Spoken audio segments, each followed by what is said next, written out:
What is going on, everybody? It is Dylan with DFS, bringing you a brand new video. Today's video, I'm going over Thursday night showdown. This is week 2, so this is Philly and Minnesota. So as you can see, a little different than how I've done it before. I'm trying to put these in spreadsheets, make them a little easier to understand than flipping between the two sites and going back and forth. So I'll just put it on full screen like that. And instead of just going back and forth on the sites and stuff like that, it's a little easier to navigate, and I have my players down pretty well. So as you guys can see here, I have the keys. Red is no value, green value. Yellow is injury news, and blue is like. So light blue still works. So just going off of the prices you could see here,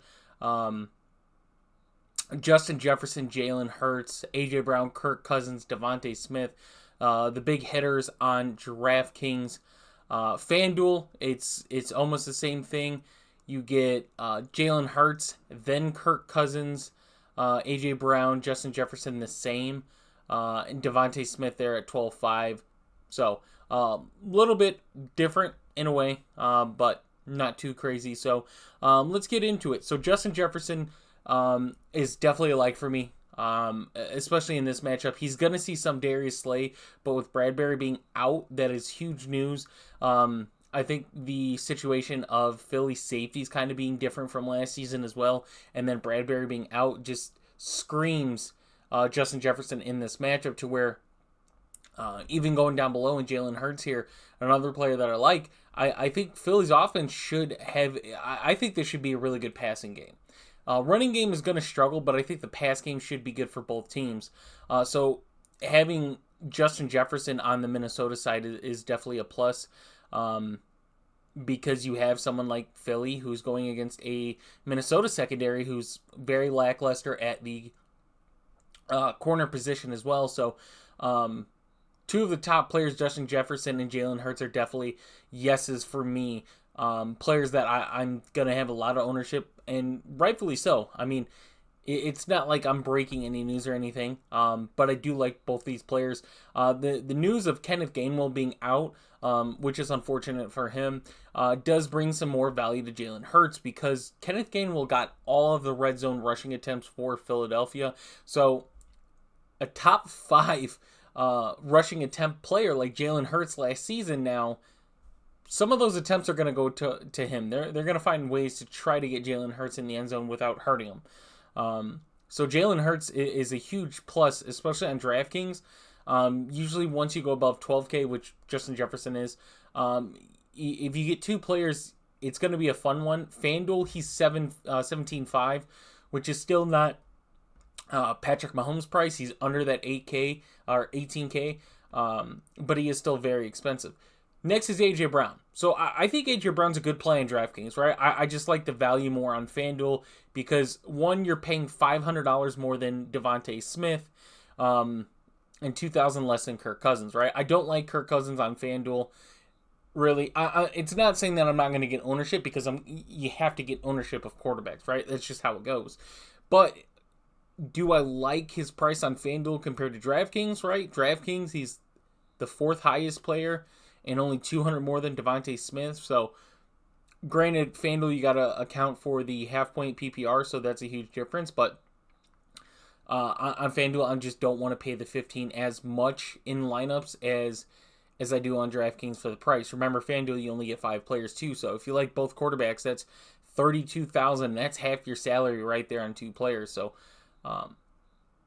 I still want exposure with Kirk Cousins on FanDuel. It's just I don't want to get a lot.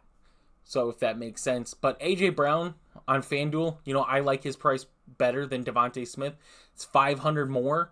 On DraftKings, it's $1,600 less for Devontae. So on DraftKings, I kind of like Devontae, right? I think both of them kind of have good matchups regardless of where they're lining up, right? Minnesota's corners are guys that you need to step up for this defense to go far, but I don't think in this matchup they are. So Devontae Smith, I want more ownership on DraftKings.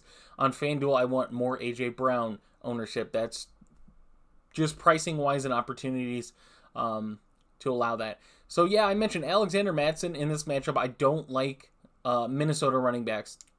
And when I say Minnesota running backs, I just mean Alexander Mattison. So I don't think the run game is going to be good for Minnesota. I could be wrong. I've been wrong plenty of times, all the time.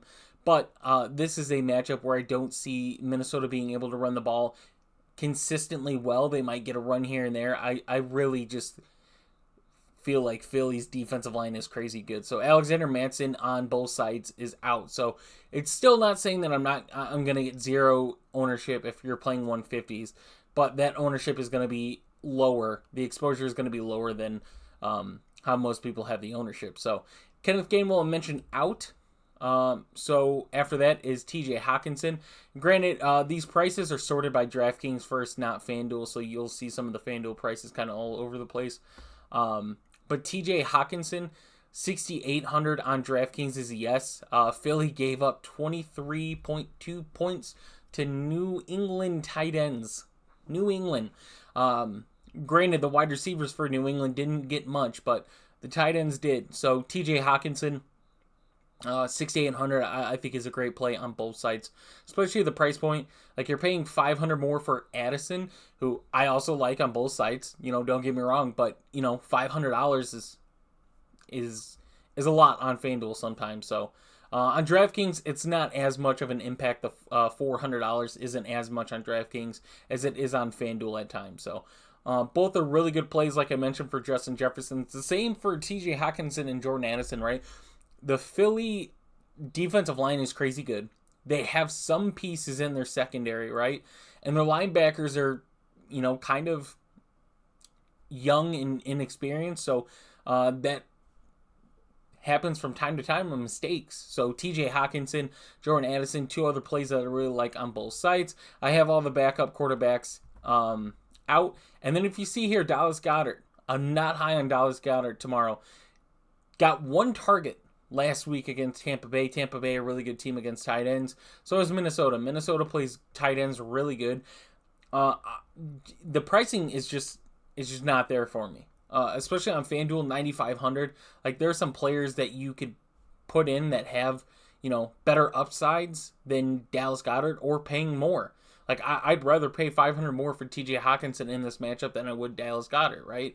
And it's, yet again, it's not saying you're going to have zero exposure to Dallas Goedert. It's just you're going to be playing lower than the field. That's how I have it. KJ Osborne on FanDuel. I like him on FanDuel, right? DraftKings, he's kind of that mid-price, so if you need a mid-price player, he's the guy to get.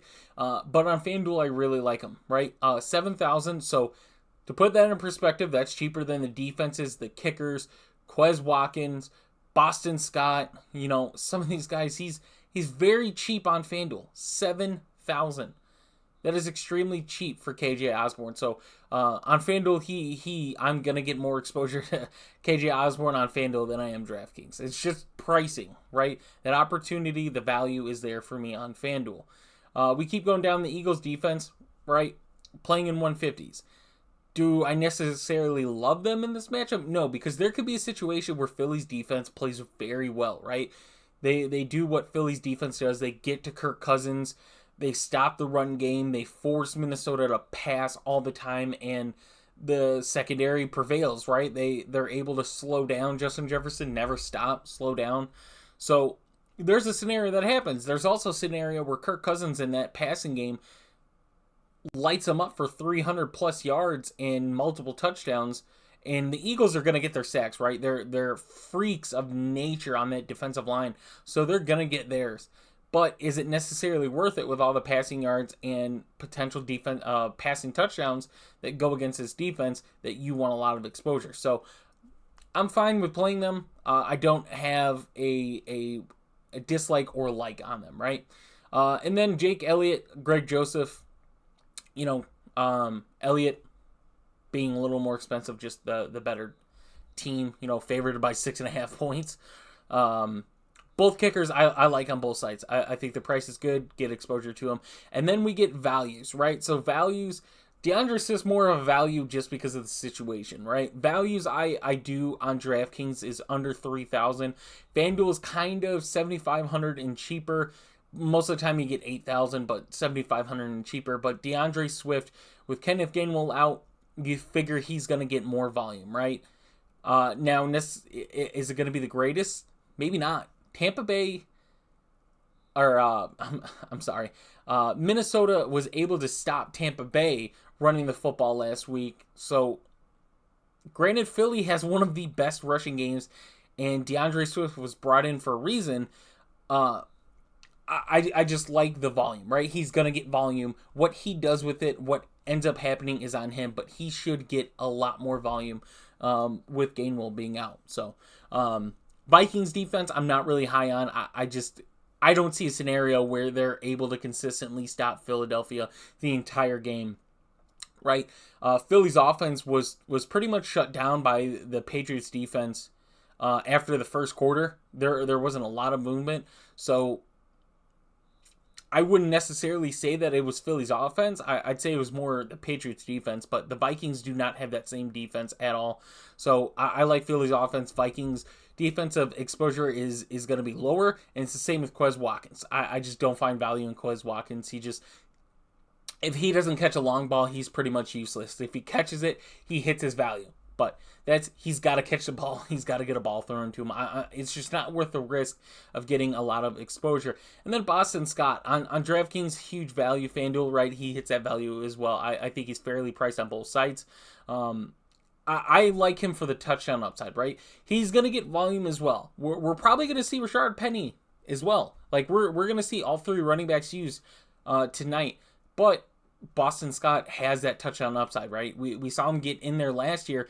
Granted, Miles Sanders and Jalen Hurts almost combined for 100 rushing attempts in the red zone, but Boston Scott got some of those carries too. So Boston Scott is usually good for a touchdown, and that's kind of what you want there. Somewhere around 10 points, 40 yards or a reception and 30 yards, something like that for Boston Scott. That's where I have the value at. So Boston Scott is a huge value play for me. I'm going to get some exposure to him tomorrow. Ty Chandler, I mentioned I don't like Minnesota running backs. No, I just don't like Alexander Mattison. Ty Chandler, I could see get the receiving work for Minnesota. If there's a scenario, like I said, where Philly's defense is playing really good and Minnesota's going to have to throw the ball, look for Ty Chandler to get some receptions. Alexander Mattison's going to get some targets as well, but Ty Chandler is definitely going to get involved in the passing game if Minnesota gets behind early, right? It's a high total. It's almost 50 for the total, but you also have to remember that Philly's favored by almost a touchdown, so they're projecting Minnesota to be behind, right? So look for someone like Ty Chandler to get some volume. Josh Oliver was used quite a bit last week. A lot more. I won't say quite a bit in the sense to where he's a must, but enough to where an $800 DraftKings salary is definitely worth getting behind in some lineups, right? I mentioned that New England was able to get 23.2 fantasy points for their tight ends. There's a scenario where Josh Oliver gets some opportunities as well. Remember, they're going to be behind. That is the script. That is what the books have it set right now, is that Philly is going to score. Minnesota's also going to score, but Philly's going to be in the lead. So look for someone like Josh Oliver to get involved in a two tight end set, get out in a run, get a target. So at 800 on DraftKings, 6,500 on FanDuel, I like both values. CJ Ham, CJ Ham and Zach, I'm just going to say the last name, I always get it wrong. Both are value plays for me in the sense to where I want to get just a little bit of exposure on them. They're kind of my cheap guys that I'm going to target in 150s that I want to get in just a few lineups, right? Just in case they have that game. CJ Ham is just always known for getting a random touchdown. And maybe Quez Watkins doesn't pan out and Zach gets in and gets a couple targets, couple receptions, get some points, right? So that is where I'm at, guys. If you guys want this permanently, click the link in the description down below for our Discord, where you can ask myself or Ghost a question on how to join us and what we offer you guys. There is a lot, and it's very cheap. It's $10 for a week. If you don't like us, then you can move on. No harm, no foul. So if you guys are interested, definitely the link down below. And subscribe. I will have content coming out the rest of the week for week 2's main slate. So if you guys are interested in that, definitely check that out. And I'll see you guys in the next one.